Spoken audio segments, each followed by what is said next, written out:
The American road was still segregated in 1960, and even Duke Ellington's patience ran out.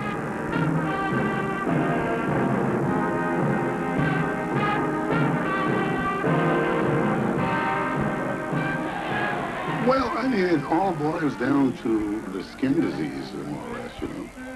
People were being thrown out of places because they had Negro companions. They were thrown out of this place and that place.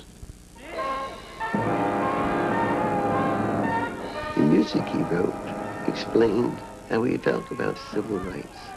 And I think his statement in response to the 60s had to do with a show called My People, which played in Chicago.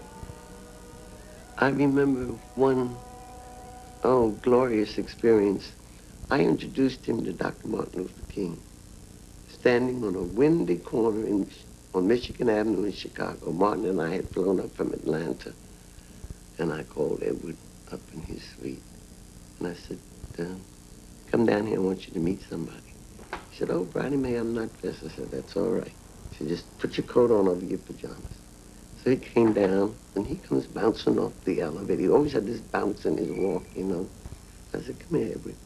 Get out in the corner, and Martin is sitting in the limousine, and he looks up, and he sees Edward. He jumps out of the car, and he runs over to him. They embrace like they were old friends. He was really in awe of having met Mr. Ellington, you know. He didn't realize that Edward was as in awe having met Dr. King. So he said, let's go over to McCormick Place. I said, okay. So Strayhorn was rehearsing the cast. He said, Strays, put on Bam.